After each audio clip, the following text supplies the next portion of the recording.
सभी का स्वागत है इसके टेक्निकल क्लासेस में। तो चलिए दोस्तों, आज लेकर आ चुके हैं आप लोगों के लिए यानी कि एनपीसीएल का प्रीवियस पेपर और ये ओरिजिनल पेपर है ना। बहुत सारे बच्चों का कमेंट था कि सर एनपीसीएल का पेपर भी जरूर करा दीजिएगा, क्योंकि यानी कि अगले महीना में यानी कि 9 तारीख से इलेक्ट्रीशियन का जो है एग्जाम होने वाला है एनपीसीएल का। यानी कि तारापुर का जो जो बच्चा फॉर्म भरा था सबका यानी कि एडमिट कार्ड आ चुका है। आप लोग एडमिट कार्ड जरूर डाउनलोड कर लीजिएगा।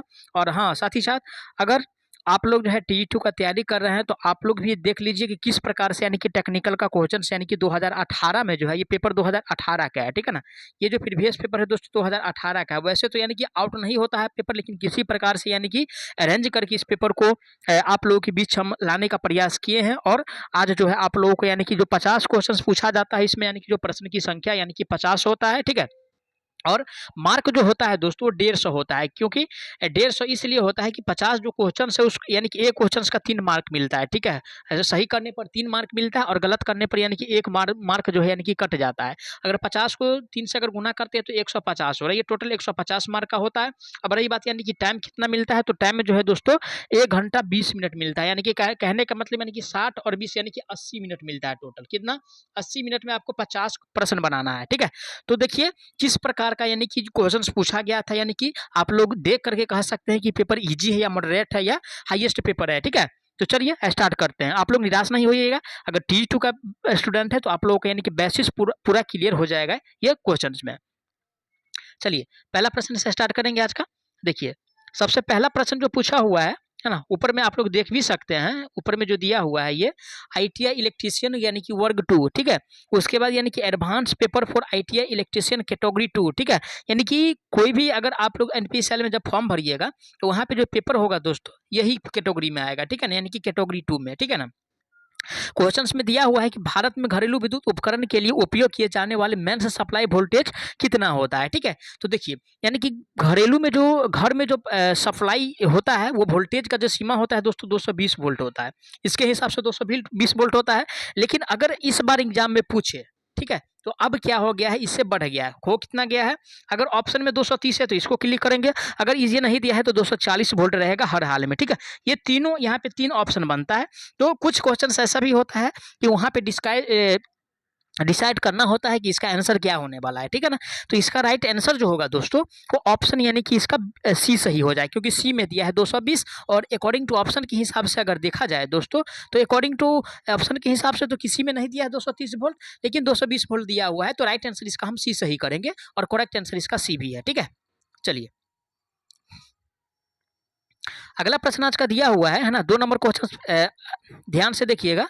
2 नंबर क्वेश्चन से दिया हुआ है, 2 नंबर इसको थोड़ा छोटा ही कर लेते हैं ना, क्योंकि छोटा छोटा प्रश्न दिया हुआ है, क्योंकि ओएमआर पे एग्जाम होता है इसका।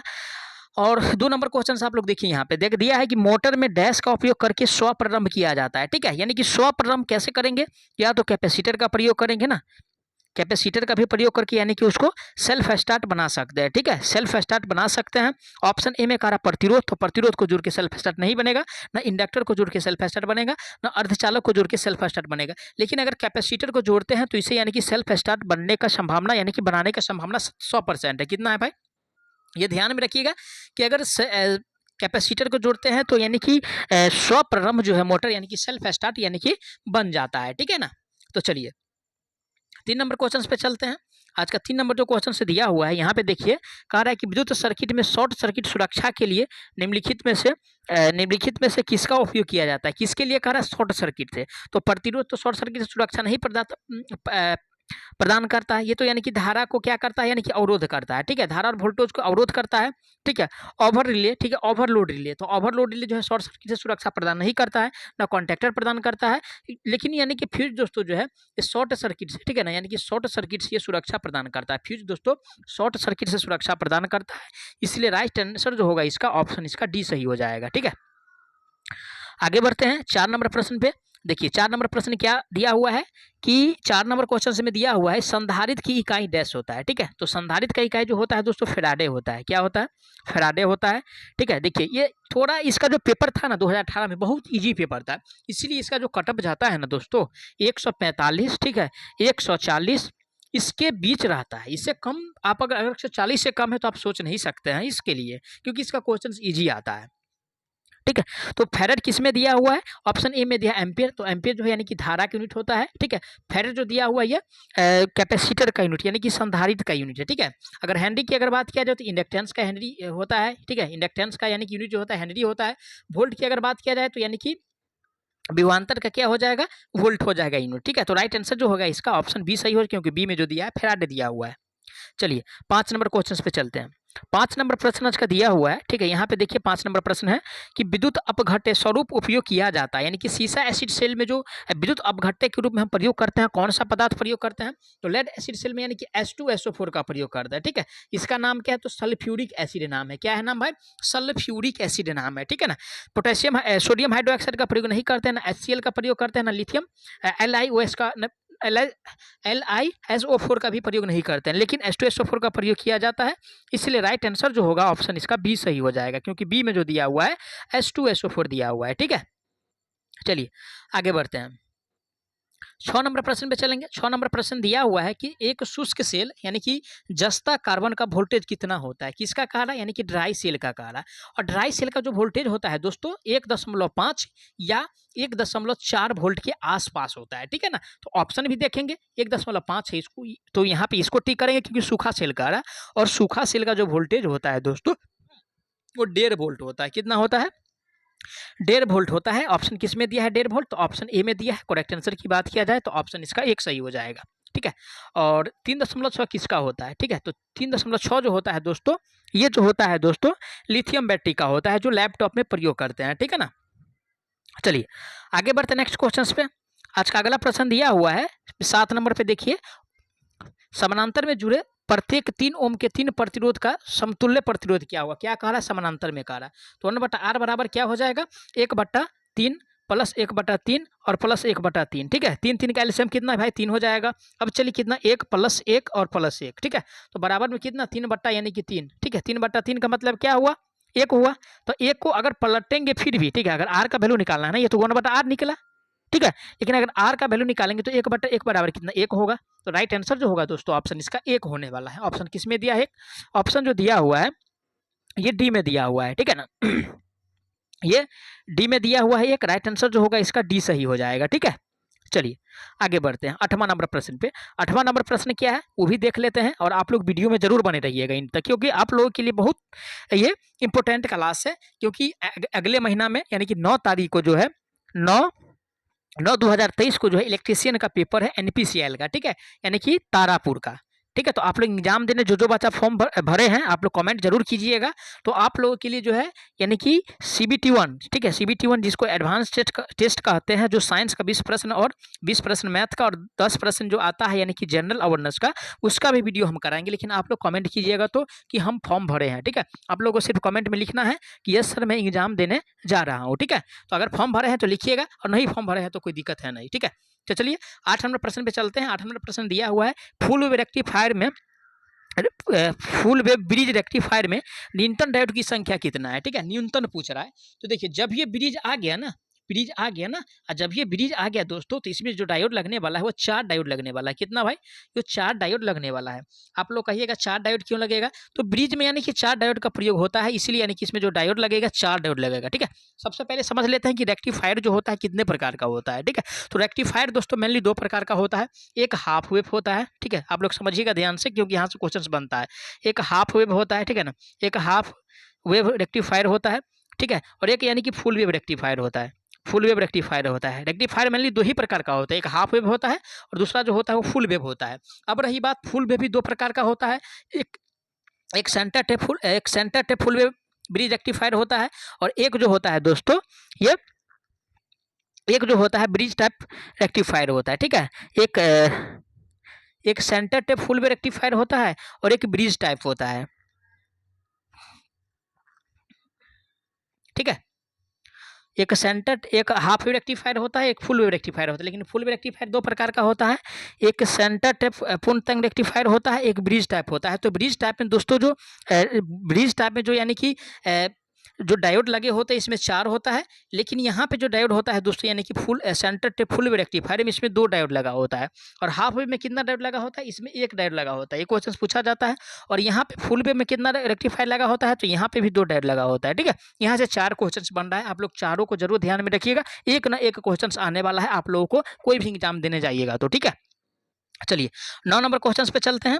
9 नंबर क्वेश्चन क्या दिया हुआ है, तो 9 नंबर क्वेश्चन से दिया हुआ है निम्नलिखित में से, देखिए 9 नंबर क्वेश्चन यहाँ है, निम्नलिखित में से कौन एक जो है अवरोधक नहीं है। ठीक है, अवरोधक का मतलब क्या, जिससे होकर धारा का प्रवाहित किया जा सके, जिससे होकर धारा का प्रवाहित हो उसे अवरोधक नहीं कहेंगे, है ना, और जिससे होकर धारा का प्रवाहित नहीं होता है उसे अवरोधक कहेंगे। ठीक है, तो अब रही बात अवरक, तो अवरक क्या है, तो अवरक इंसुलेटिंग पदार्थ है, साथ ही साथ प्लास्टिक क्या है, ये भी इंसुलेटिंग पदार्थ है, और पोर्सिलिन भी यानी कि इंसुलेटिंग पदार्थ, यानी कि इससे होकर धारा का प्रवाह बिल्कुल नहीं होने वाला है। लेकिन ग्रेफाइट से होकर दोस्तों धारा का प्रवाह होता है, इसलिए यानी कि जो नहीं है पदार्थ, जो अवरोधक नहीं है, ऑप्शन बी वाला नहीं है, क्योंकि बी में जो दिया हुआ है ग्रेफाइट दिया हुआ है। ठीक है, करेक्ट आंसर जो होगा इसका यानी कि बी सही हो जाएगा।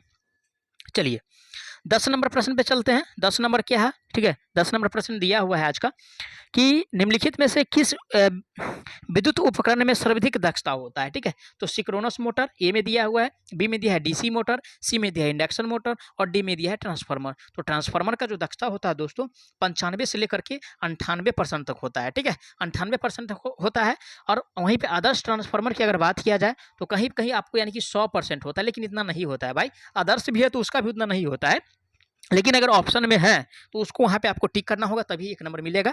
ठीक है, लेकिन यहाँ पे जो होने वाला है दक्षता इसका यानी कि 95 से 98% इसका दक्षता होता है ट्रांसफार्मर का। ठीक है ना, अगला प्रश्न पे चलते हैं। 11 नंबर प्रश्न क्या है उस पर बात कर लेते हैं।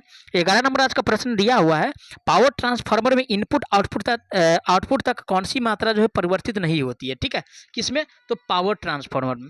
तो पावर ट्रांसफार्मर में यानी कि धारा को क्या, ठीक है, धारा को तो बढ़ा भी सकते हैं, साथ ही साथ कमा भी सकते हैं। चलिए पहला आप लोग समझ गए, यानी कि एक स्टेप।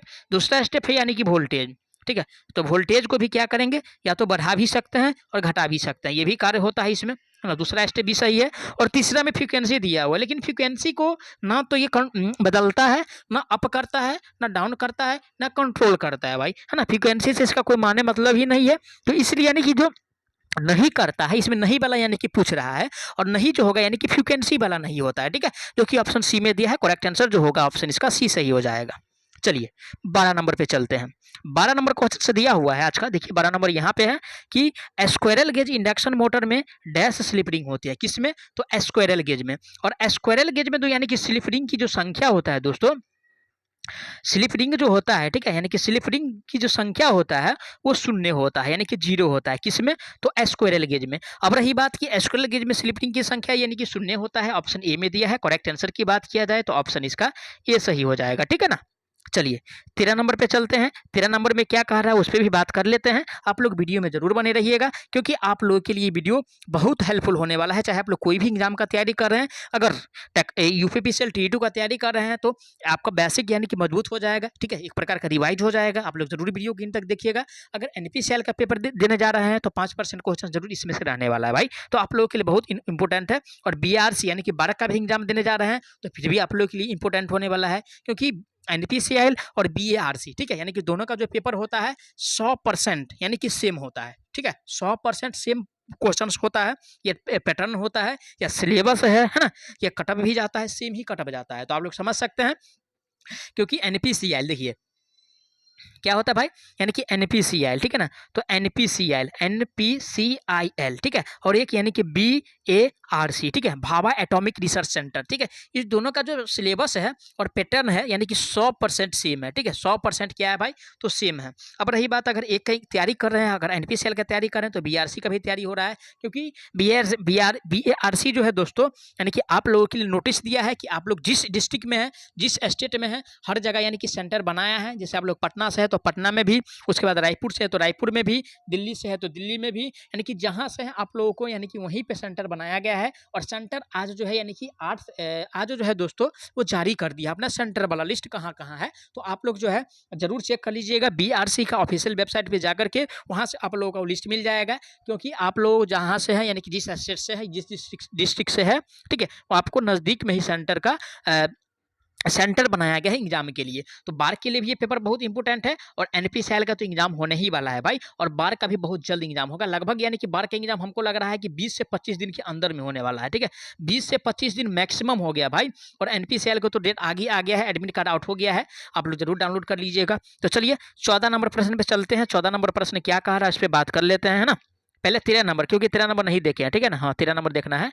देखिए 13 नंबर क्वेश्चन कह रहा है बिजली का हीटर तैयार करने के लिए डैश तार का उपयोग किया जाता है। देखिए जब ये हीटर का आया ना, हीटर क्या है भाई, हीटर, और हीटर का मतलब क्या, यानी कि हीटिंग एलिमेंट, ठीक है। और हीटिंग एलिमेंट के रूप में जो प्रयोग करते हैं दोस्तों, वो नाइक्रोम का प्रयोग करते हैं। किसका प्रयोग करते हैं, नाइक्रोम का प्रयोग करते हैं, ठीक है। नाइक्रोम का ही प्रयोग किया जाता है हीटिंग एलिमेंट के रूप में, ठीक है ना। अदर पदार्थ का प्रयोग नहीं करते हैं। ये में कह रहा है स्टील, तो स्टील का प्रयोग नहीं करेंगे, ना तांबा का प्रयोग करते हैं, ना एल्यूमिनियम का प्रयोग करते हैं, लेकिन नाइक्रोम का जो है प्रयोग किया जाता है। इसलिए राइट आंसर जो होगा दोस्तों ऑप्शन इसका सी सही हो जाए, क्योंकि सी में जो दिया हुआ है नाइक्रोम दिया हुआ है, ठीक है ना। हीटिंग एलिमेंट के रूप में जो प्रयोग करेंगे पदार्थ वो नाइक्रोम ही करेंगे, ठीक है।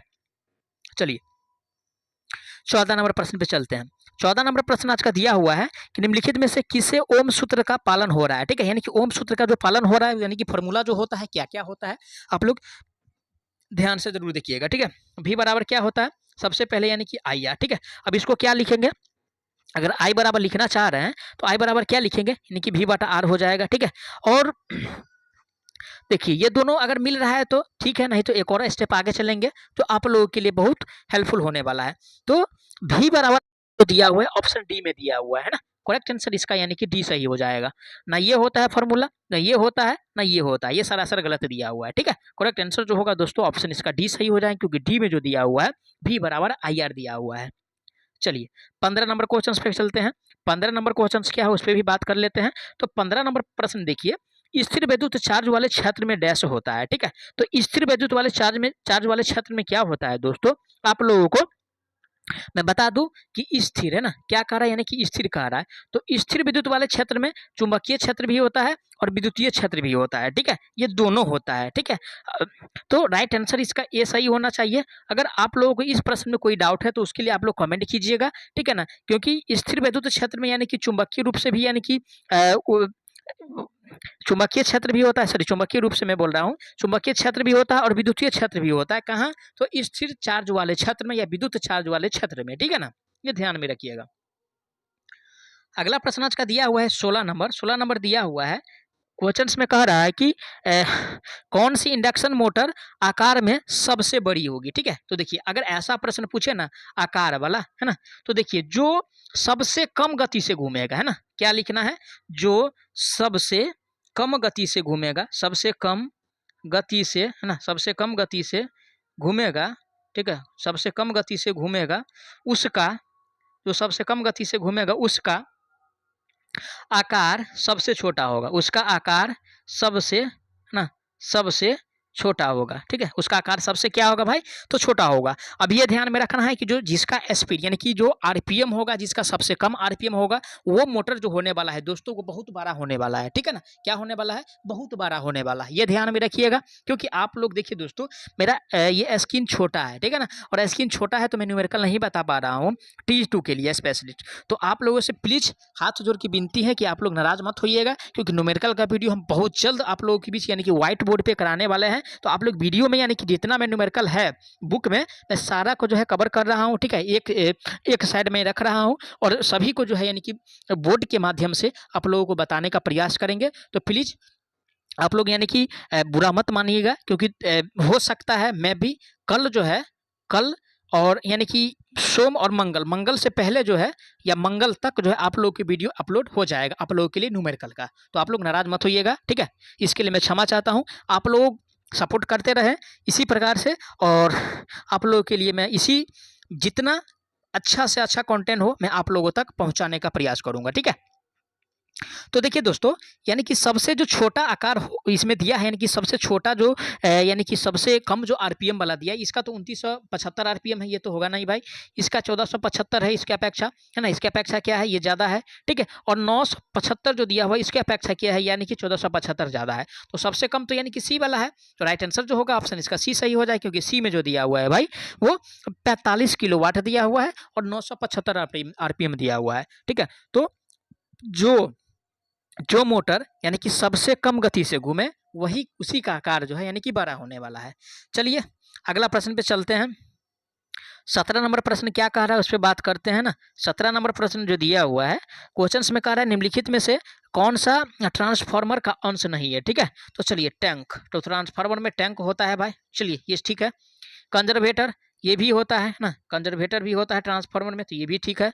अब रही बात यानी कि रेडिएटर का, तो रेडिएटर भी ये होता है, ठीक है, ये भी होता है रेडिएटर, रेडिएटर हाँ ठीक है, ट्रांसफार्मर रेडिएटर भी होता है, क्योंकि रेडिएटर का वो जो वर्क है दोस्तों यानी कि ठंडा करना है ना, ठंडा करता है। अब रही बात एक्साइटर, तो एक्साइटर जो होता है दोस्तों ये मोटर में होता है, सॉरी जनरेटर में होता है। एक्साइटर मोटर में भी होता है और जनरेटर में भी होता है, ठीक है, क्योंकि जनरेटर का इसमें जो होता है दोस्तों लगभग पानी भरा होता है। एक्साइटर एक्साइटर एक्साइटर एक्साइटर, हाँ इसमें शायद एक्साइटर एक्साइटर माफ़ कीजिएगा, इसमें क्या भरा होता है ये तो हमको मालूम नहीं है, लेकिन मैं ये बता सकता हूँ कि ये मोटर में होता है, ठीक है, सॉरी जनरेटर में होता है। किस में होता है ध्यान रखिएगा, जनरेटर में होता है। अब रेडिएटर की बात कर ले तो इसमें यानी कि पानी भरा होता है। क्या भरा होता है भाई, यानी कि पानी भरा होता है। ये भी यानी कि जनरेटर में ही यूज होता है, लगभग ट्रांसफार्मर में भी यूज किया जाता है ठंडा के लिए, लेकिन एक्साइटर जो है ट्रांसफार्मर का पार्ट है ही नहीं, इसलिए सरासर गलत है। और करेक्ट आंसर भी होने वाला है इसका एक्साइटर, ठीक है, क्योंकि यानी कि नहीं वाला पूछ रहा है कि जो अंश नहीं है, जो भाग नहीं है ट्रांसफार्मर का, उसके बारे में यानी कि बताना है। और ट्रांसफार्मर का जो भाग नहीं वो एक्साइटर नहीं है, ठीक है, ये ध्यान में रखिएगा। 18 नंबर प्रश्न पे चलते हैं। आज का 18 नंबर प्रश्न जो दिया हुआ है यहाँ पे 18 नंबर प्रश्न है, कह रहा है कि आरपीएम में सिंक्रोनस गति के लिए सूत्र है, ठीक है, यानी कि आरपीएम में, ठीक है, किसमें, तो आरपीएम में। तो आरपीएम में सिंक्रोनस गति का जो सूत्र होता है दोस्तों, यानी कि गति का जो सूत्र होता है एनएस बराबर में 120 और गुना में एफ, तो एफ का मतलब फ्रीक्वेंसी और पी का मतलब पोल होता है, और ये क्या है तो तुल्यकालिक गति है, ठीक है, सिंक्रोनस गति है, जिसको सिंक्रोनस गति कहते हैं, ठीक है। तो ये फॉर्मूला होता है भाई, ये ध्यान में रखिएगा। इस पे एग्जाम में न्यूमेरिकल भी पूछा जाता है और फार्मूला भी यहाँ पे पूछ लिया है। तो 120 गुना एफ बटा पी किस में दिया है, 120 गुने पी बटा एफ, तो ये तो नहीं होगा। 120 गुना एफ बटा पी, यानी कि राइट आंसर जो दिया हुआ है बी में दिया है। करेक्ट आंसर जो होगा ऑप्शन इसका बी सही हो जाएगा। क्या सही हो जाएगा, बी सही हो जाएगा, ठीक है। तो आप लोग प्लीज वीडियो में बने रहे, मैं 50 क्वेश्चंस कराऊंगा, ठीक है, इसका ऑफिशियल पेपर है और आप लोग समझ सकते हैं कि कितना अच्छा यानी कि आज का सेशन होने वाला है, ठीक है। चलिए अगला प्रश्न पे चलते हैं। 19 नंबर प्रश्न आज का दिया हुआ है कि 19 नंबर प्रश्न यहाँ पे है, देखिए, बिजली उत्पादन के लिए सौर पैनल डैश प्लेट का इस्तेमाल करता है, ठीक है, यानी कि सोलर जो इस्तेमाल जो करता है प्लेट, वो किस प्रकार का होता है, ठीक है, सोलर। और सोलर जो इस्तेमाल करता है दोस्तों प्लेट, वो फोटो वोल्टाइक प्लेट होता है, ठीक है, क्या होता है, फोटो वोल्टाइक, ठीक है, वोल्टाइक, ठीक है, फोटो वोल्टाइक जो है यानी कि प्लेट होता है जो सोलर में उपयोग किया जाता है। ना कि लोहा का प्लेट होता है, ना तांबा का प्लेट होता है, ना जिंक का प्लेट होता है। इसके स्थान पे हो सकता है सेमीकंडक्टर पदार्थ का सेमीकंडक्टर अगर ऑप्शन में दे दे तो ये सही हो जाता है, क्योंकि सेमीकंडक्टर से ही बना होता है उसका यानी कि सोलर प्लेट है, ठीक है ना। तो फोटोवोल्टाइक अगर दिया है तो इसको ठीक करेंगे, अगर नहीं दिया है तो सेमीकंडक्टर दिया रहेगा, दोनों में से एक ना एक रहेगा। तो करेक्ट आंसर जो होगा ऑप्शन इसका सी सही हो जाएगा, सी सही हो जाए, क्योंकि सी में जो दिया हुआ है फोटोवोल्टाइक दिया हुआ है, ठीक है।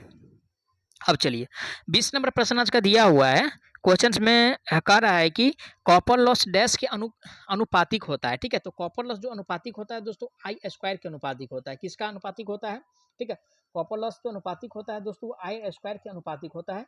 ऑप्शन किस में दिया है आई स्क्वायर, तो ऑप्शन बी में दिया है। करेक्ट आंसर की बात किया जाए तो ऑप्शन इसका बी सही हो जाएगा, ठीक है। अगला प्रश्न आज का जो दिया हुआ है, ठीक है ना, 21 नंबर प्रश्न दिया हुआ है कि बैटरी की क्षमता को डैश में व्यक्त करते हैं, ठीक है। तो देखिए दोस्तों, यानी कि बैटरी की क्षमता को जो व्यक्त किया जाता है वो एम्पियर घंटा में व्यक्त करते हैं। किसमें, एम्पियर घंटा में व्यक्त किया जाता है, ठीक है ना। और एक ये किलोवाट घंटा है, ये एनर्जी मीटर का संकेत है, ठीक है, एनर्जी मीटर को इसमें मापते हैं। अब रही बात एचपी यानी कि मोटर, ठीक है ना, मोटर का मेजरमेंट यानी कि इसके द्वारा किया जाता है एचपी में, ठीक है ना। और किलोवाट दोस्तों यानी कि जनरेटर का, ठीक है ना, किलोवाट जो होता है यानी कि जनरेटर का है, ये भी ध्यान में रखिएगा। 4-5 प्रश्न यहाँ से बन रहा है, आप लोग इसको ध्यान में रखिएगा। और आप लोगों से क्वेश्चंस कोई भी एग्जाम में जाए तो आप लोगों से क्वेश्चन ना छूटे, इस प्रकार से आप लोग पढ़िए, क्योंकि पहले तो थ्योरी को कमांड करना होगा आप लोगों को, उसके बाद ऑब्जेक्टिव पे आइए और ऑब्जेक्टिव धड़ाक धड़ाक जितना हो रहा है उतना लगाने का प्रयास कीजिए। और आप लोगों से आप लोगों के लिए मैं काम भी कर रहा हूँ कि ऑब्जेक्टिव आप लोगों को यानी कि सभी प्रीवियस पेपर के साथ साथ यानी कि कुछ न्यू क्वेश्चन भी मैं एक साइड का यानी कि, ठीक है, साइड पे काम चल रहा है और वहाँ से आप लोगों को मैं दूंगा और आप लोग वहाँ से सेट भी मार सकते हैं। और प्रीवियस पेपर का जो वीडियो होगा, ठीक है, या जो ओरिजिनल पेपर होगा आप लोग वहाँ से डाउनलोड कर सकते हैं, ठीक है। तो मैं उस पर काम कर रहा हूँ। आप लोग सपोर्ट करते रहिए ऐसे दोस्तों, आप लोगों के लिए मैं बहुत कुछ करने वाला हूँ, ठीक है ना। देखिए 22 नंबर क्वेश्चन से दिया हुआ है ना। 22 नंबर प्रश्न यहाँ पे है, देखिए कह रहा है कि एक स्विच को हमेशा डैश के श्रृंखला में जोड़ा जाता है, ठीक है ना। तो स्विच को हमेशा दोस्तों फेज वायर में जोड़ा जाता है, ठीक है। अब रही बात कि फेज वायर में ही क्यों जोड़ते हैं, तो फेज वायर में जोड़ने का एक प्रयोजन है, ठीक है। प्रयोजन है क्या भाई, तो फ्यूज को फेज वायर में इसलिए जोड़ा जाता है क्योंकि मानव का है ना, मानव का जो है यानी कि झटका लगने से है ना, मानव का यानी कि झटका लगने से ये अगर फेज में अगर नहीं रहेगा तो मानव को जो है जब यानी कि कभी भी झटका लग सकता है, ठीक है ना। तो मानव दृष्टि को देखते हुए यानी कि स्विच को हमेशा यानी कि फेज तार में जोड़ा जाता है, ना कि न्यूट्रल में जोड़ा जाता है, ना ही अर्थिंग में जोड़ा जाता है, ओनली फॉर फेज में ही जोड़ा जाता है, ठीक है। तो फेज जो दिया हुआ है ऑप्शन बी में दिया है, करेक्ट आंसर जो होगा इसका बी सही हो जाएगा। आगे बढ़ते हैं नेक्स्ट क्वेश्चन पे।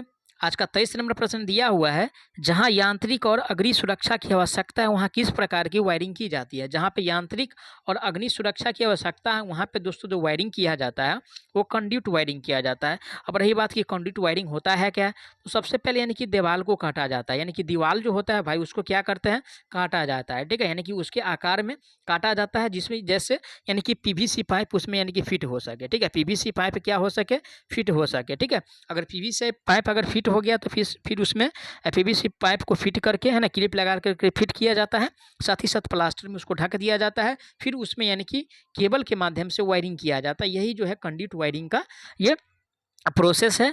और सबसे जो है यानी कि यांत्रिक सुरक्षा भी है इसका बहुत ज़्यादा, और साथ ही साथ अगर आग भी लगता है, शॉर्ट सर्किट अगर बाई चांस भी होता है तो बहुत ज़्यादा यानी कि वो जो है यानी कि कोई भी यानी कि अगर घर में है या उद्योग में है तो उसको जो है नुकसान पहुंचाने का कार्य उसका नहीं है, ठीक है। वो बहुत कम ऐसे देखने को मिलता है, इसलिए यानी कि सबसे अच्छा जो वायरिंग है ये कंडक्ट वायरिंग है। खर्चीला वायरिंग भी है, ठीक है ना। और सबसे कम जो खर्च लगता है दोस्तों वो क्लीट वायरिंग में कम खर्च लगता है, सबसे कम, ठीक है ना। तो चलिए आज का अगला प्रश्न पे चलते हैं। तो आज का अगला प्रश्न जो होने वाला है दोस्तों वो 24 नंबर प्रश्न है, ठीक है। और 24 नंबर प्रश्न क्या दिया हुआ है, 24 नंबर प्रश्न यहाँ है, देखिए जब 2 एम्पीयर विद्युत धारा एक 2 ओम प्रतिरोध के फिलामेंट से गुजरती है तब डैश मात्रा में ऊष्मा उत्पन्न होती है, ठीक है। तो एच बराबर में जो फॉर्मूला है दोस्तों आई स्क्वायर आर टी जे फॉर्मूला होता है, ठीक है। तो आई का वैल्यू कितना दिया हुआ है, 2 दिया हुआ है, तो 2 का स्क्वायर करेंगे, ठीक है। और गुना में आर का वैल्यू कितना दिया हुआ है, तो 2 दिया हुआ है, ठीक है। अब 2 का स्क्वायर कितना होता है, 4, और 4 को फिर 2 से गुना करेंगे तो बराबर में कितना हो जाएगा, 8 हो जाएगा, ठीक है। और ये 8 जो होगा दोस्तों वाट में होगा, क्योंकि ऑप्शन किस में दिया है, 8 वाट, तो ऑप्शन सी में दिया है। तो राइट आंसर जो होगा ऑप्शन इसका सी सही हो जाएगा, ठीक है। यानी कि 3 नंबर में दिया है सी, करेक्ट आंसर जो होगा इसका सी सही हो जाएगा।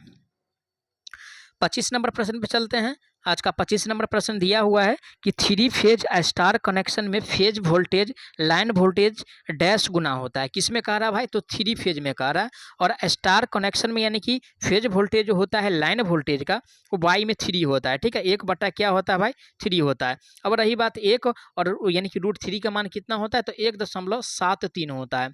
अगर इसको उड़ाते हैं तो ऊपर में कितना हो जाएगा, 100 हो जाएगा, ठीक है। अगर इसको फिर यानी कि अब भाग देना है, अगर भाग देते हैं दोस्तों तो यहाँ पे जो आंसर आने वाला है 0, ठीक है। उसके बाद पॉइंट कितना हो जाएगा, एक और 0, और 7×5 = 35 यानी कि 5 हो जाएगा, ठीक है। उसके बाद फिर 7×7 = 49 यानी कि 7 हो जाएगा, फिर 7×7 = 49 यानी कि 0.577 हो रहा है। कितना हो रहा है, 0.577 हो रहा है। ऑप्शन किस में दिया हुआ है, ऑप्शन ए में दिया है। आप लोग भाग देख के जरूर देख लीजिएगा इतना आ रहा है कि कितना आ रहा है, क्योंकि कैलकुलेटर मेरे पास नहीं है, ठीक है। तो लगभग जो है यानी कि इतना वैल्यू हमारे हिसाब से आया है। आप लोग जरूर भाग करके देखिएगा, यानी कि 100 भागा यानी कि 173, ठीक है ना। 173 में 100 से भाग करना है तो पॉइंट में तो आएगा ही। और तो पॉइंट में तो ऐसा ये भी दिया हुआ है ना, ऐसा ये भी दिया हुआ है, लेकिन जो ये आएगा दोस्तों यही आएगा, आप लोग चेक कर लीजिएगा, ठीक है।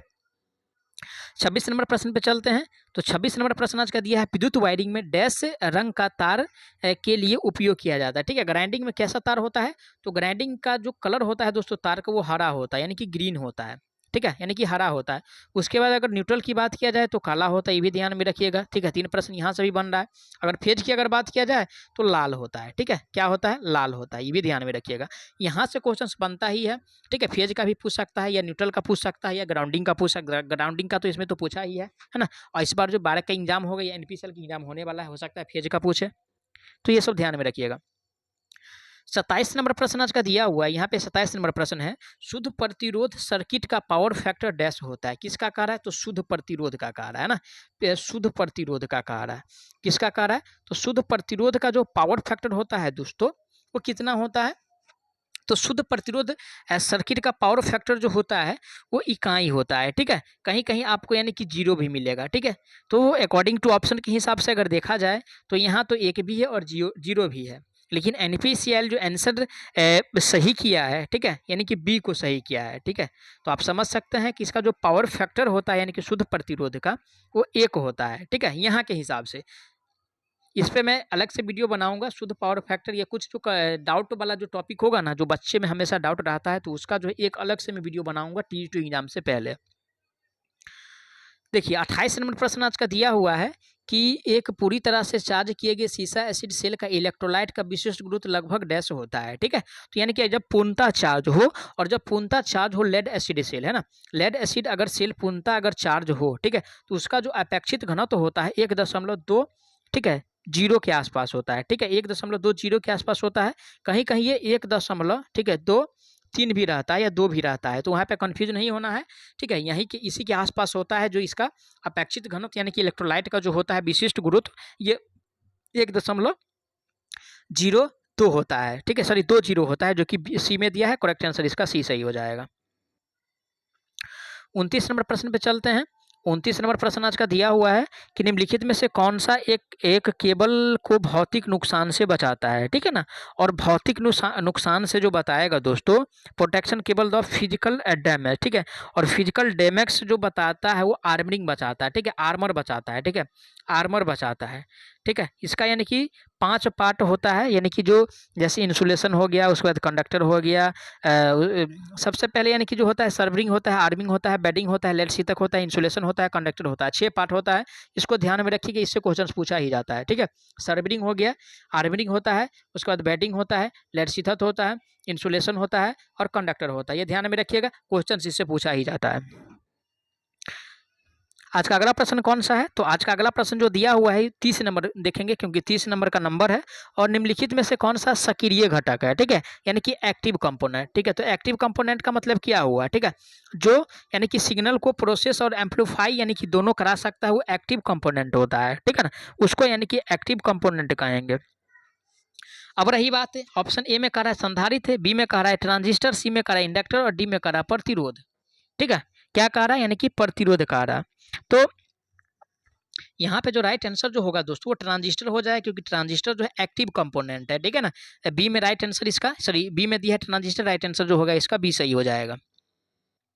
अगला प्रश्न आज का जो दिया हुआ है, ठीक है ना, 31 नंबर दिया हुआ है कि संतुलित 3 फेज प्रणाली में 3 फेज के बीच का फेज अंतर कितना होता है, किसमें कह रहा है भाई?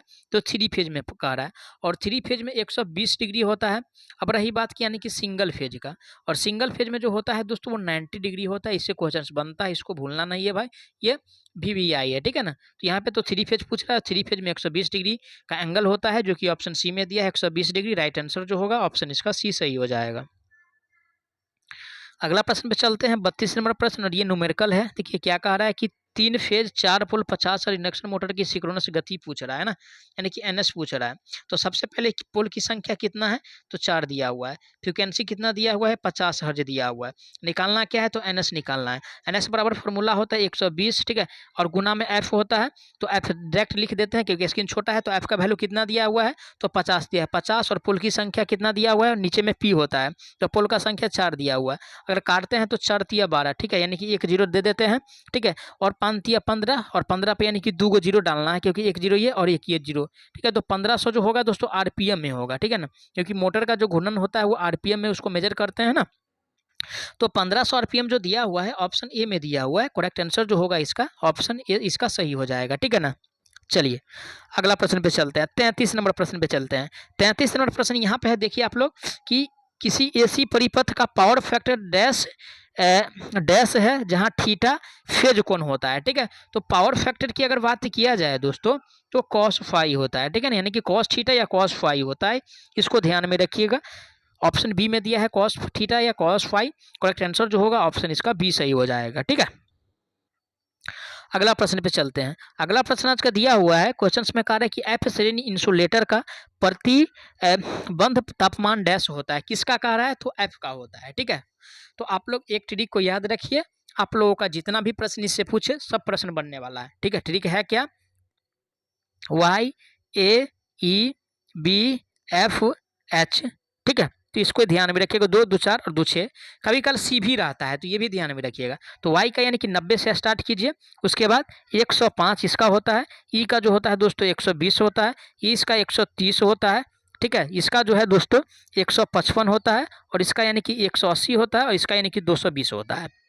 वो पूछा है किसका, तो एफ का पूछा है। तो एफ का कितना होता है, ए में क्या दिया हुआ है, वाई ए ई बी एफ, तो 90, 105, 120, उसके बाद जो है 130।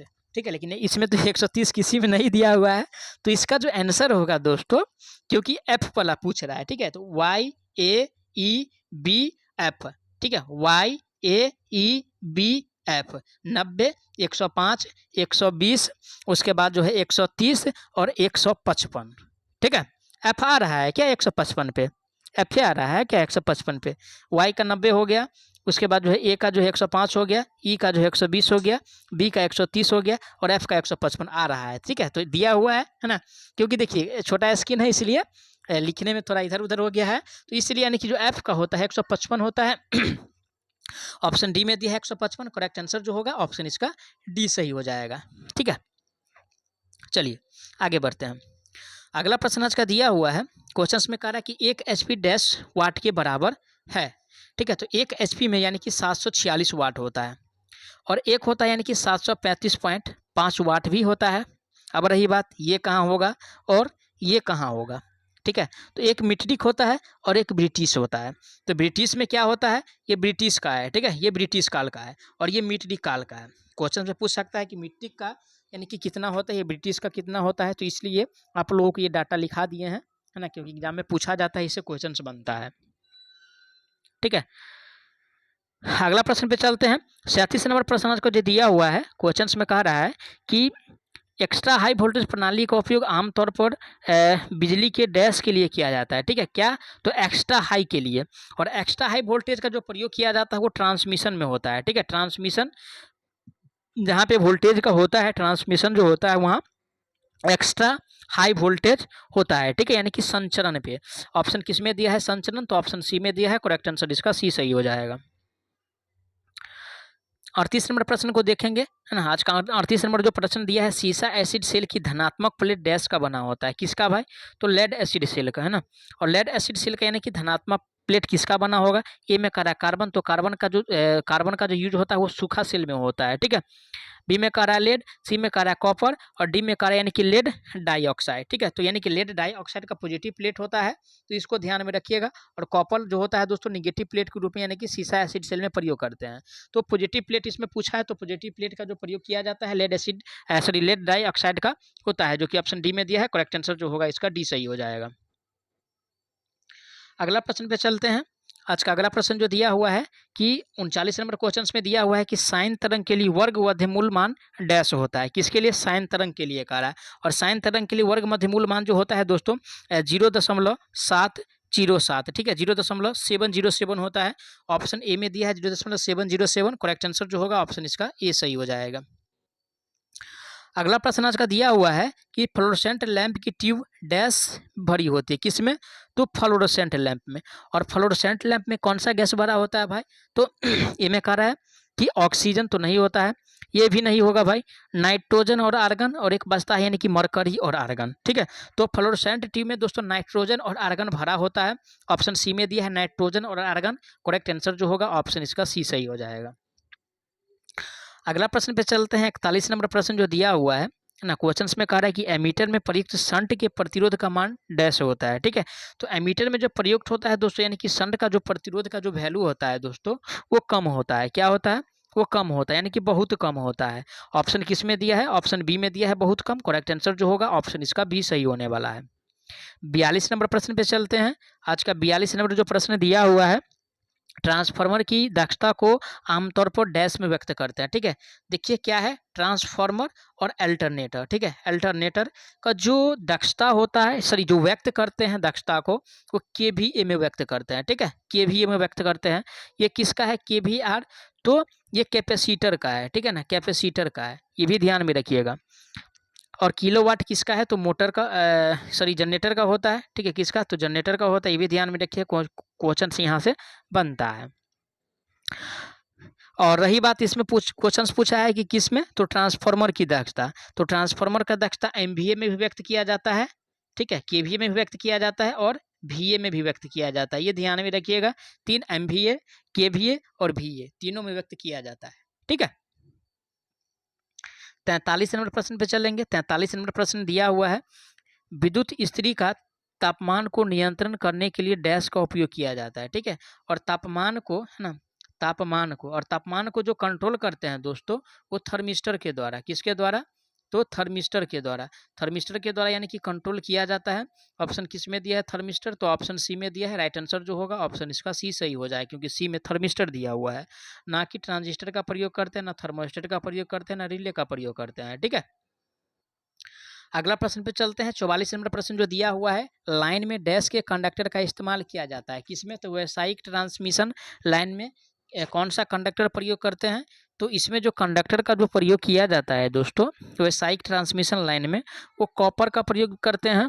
किसका, कॉपर का प्रयोग किया जाता है। ठीक है, और वैसे तो ज़्यादातर की अगर बात करता तो एल्युमिनियम का करते हैं ना, एल्युमिनियम का करते, लेकिन व्यावसायिक ट्रांसमिशन लाइन में जो होता है प्रयोग, वो कॉपर का प्रयोग होता है। ठीक है ना, ऑप्शन ए में दिया है कॉपर, राइट आंसर जो होगा ऑप्शन इसका ये सही हो जाएगा। ठीक है, 45 नंबर प्रश्न पे चलते हैं। आज का 45 नंबर प्रश्न दिया, स्थिर अवस्था में इंडक्शन मोटर की स्लिप डैश होता है, किसमें कह रहा है, तो स्थिर अवस्था में कह रहा है ना, रुका हुआ अवस्था में। और जब रुका हुआ अवस्था में है, तो यहाँ पे जो स्लिप होने वाला है दोस्तों, यहाँ पे जो स्लिप होगा वो 1 होने वाला है। वहीं पे अगर चलेगा, ठीक है ना, नॉर्मल स्पीड से अगर चलेगा, तो वहाँ पे जो स्लिप होगा दोस्तों, ये भी ध्यान में रखिएगा, वहाँ जो स्लिप होगा वो 0 होगा। अगर रिवर्स यानी कि उल्टा दिशा में घूम जो रहा है, तो वहाँ पे जो स्लिप होगा वो -2 होता है। ठीक है, यहाँ से 3 क्वेश्चन बन रहा है, तीनों एग्जाम में पूछा जाता है। ठीक है, और इस बार भी पूछने की संभावना है। 46 नंबर प्रश्न पे चलते हैं। 46 नंबर प्रश्न में कह रहा है कि मल्टीमीटर का उपयोग डैश मापने के लिए किया जाता है, तो मल्टीमीटर से वोल्टेज भी मापते हैं, करंट भी मापते हैं और प्रतिरोध भी मापते हैं। ठीक है ना, तो ये सब मापा जाता है, इसलिए इसका जो आंसर होने वाला है डी सही हो जाएगा। क्या सही हो जाएगा, डी सही हो जाएगा। ठीक है, चलिए 47 नंबर प्रश्न क्या कह रहा है, तो 47 नंबर प्रश्न दिया हुआ है, यहाँ पे है, आप लोग देखिएगा। 47 नंबर प्रश्न दिया हुआ है कि एक 1500 वाट स्प्लिट एयर कंडीशन, ठीक है, स्प्लिट एयर कंडीशनर एक दिन में 12 घंटे संचालित होता है, एक महीने में कितना विद्युत इकाई की खपत होगी, एक महीने में 30 दिन मानते हुए। ठीक है, तो चलिए उसको भी देख लेते हैं। कितना चल रहा है भाई, तो 1500 वाट है। ठीक है, 1500, कितना घंटा, तो 12 घंटा, कितना घंटा, 12 घंटा, और कितना दिन, तो 30 दिन। अब चलिए बट्टा में 1000 से इसको भाग दे दीजिए, कितना से, 1000 से, 1 2 3 गो जीरो, 1 2 और 3 गो जीरो। अब क्या करना है भाई, 12 तिया 36 यानी कि 15 और गुना यानी कि 36। ठीक है, आप लोग गुना कर लीजिए, जो आंसर होगा उसको आप टिक कर लीजिएगा।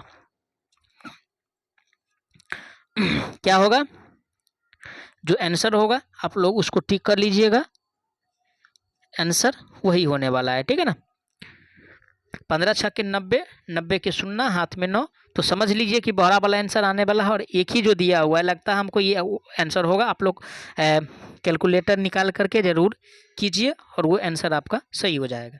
अगला प्रश्न पे चलते हैं। 48 नंबर प्रश्न जो दिया हुआ है ना, आज का 48 नंबर प्रश्न है कि कम्यूटेटर डैश का हिस्सा है। ठीक है, तो कम्यूटेटर किसका हिस्सा होता है भाई, तो कम्यूटेटर दोस्तों यानी कि डीसी मोटर का हिस्सा होता है। किसका, डीसी मोटर का हिस्सा होता है। ठीक है, जनरेटर का भी हिस्सा होता है भाई, ऐसा नहीं कि जनरेटर का हिस्सा नहीं होता है, क्योंकि जनरेटर में यानी कि कम्यूटेटर का काम जो है एसी को यानी कि डीसी में बदलता है, एसी को डीसी में बदलता है, मोटर में यानी कि डीसी को एसी में बदलता है, ये ध्यान में रखिएगा। ठीक है ना, तो यहाँ जो राइट आंसर होगा यानी कि डीसी मोटर हो जाए, क्योंकि डीसी मोटर जो है कम्यूटेटर का हिस्सा होता है। अब चलिए 49 नंबर प्रश्न पे चलते हैं। 49 नंबर प्रश्न दिया हुआ है, निम्नलिखित में से किस पदार्थ में उच्चतम परावैद्युत क्षमता है, ठीक है, यानी कि उच्चतम। और उच्चतम यानी कि परावैद्युत क्षमता जो होता है दोस्तों, वो SF6 गैस में होता है, ठीक है, किसमें, SF6 में होता है, SF6 गैस में होता है। किसमें दिया है SF6 गैस, तो SF6 गैस जो दिया हुआ है बी में दिया हुआ है, करेक्ट आंसर इसका बी सही हो जाएगा। और आज का आखिरी प्रश्न, और आप लोगों के लिए एक न्यूज है, आप लोग वीडियो में बने रहिएगा लास्ट तक, ठीक है। सीटी का उपयोग डैश मापने के लिए किया जाता है, तो सीटी का मतलब करंट ट्रांसफार्मर, और एक होता है पीटी, तो पीटी का मतलब पोटेंशियल ट्रांसफार्मर। पोटेंशियल ट्रांसफार्मर में यानी कि टर्न की संख्या कम होता है, ये भी ध्यान में रखिएगा। मोटे तार से बनाते हैं, करंट कॉइल जो है यानी कि पतले तार से बनाते हैं, और टर्न की संख्या यानी कि ज़्यादा होती है, ये भी ध्यान में रखिएगा, ठीक है। तो धारा मापने के लिए यानी कि उच्च धारा इसके द्वारा मापा जाता है, ठीक है। करंट ट्रांसफार्मर के द्वारा उच्च धारा मापा जाता है, तो राइट आंसर इसका सी हो जाएगा। पोटेंशियल ट्रांसफार्मर के द्वारा यानी कि वोल्टेज को मापते हैं, उच्च वोल्टेज को मापते हैं, ठीक है। तो आप लोगों से गुजारिश है कि 50 प्रश्न जो है आप लोगों के लिए कोई भी एग्जाम के लिए इंपॉर्टेंट होने वाला है, खासकर TE2 का भी तैयारी कर रहे हैं तो उसके लिए भी होने वाला है, और साथ ही साथ BARC और NPCIL के लिए तो रामबाण ही है। आप लोग समझ जाइए कि किस प्रकार का पेपर एग्जाम में आता है, और आप लोग लगभग प्रत्येक प्रश्न को का जवाब यानी कि दे सकते हैं। और इसका जो कटअप गया था 2018 में, मात्र कितना गया था, वो भी इसी का 96 नंबर पे सिलेक्शन हुआ था। समझ सकते हैं भाई, 96 नंबर, 96 नंबर का मतलब क्या, यानी कि वही 33 तिया 99, ठीक है, वही 33 यानी कि 32 तिया यानी कि 96, ठीक है।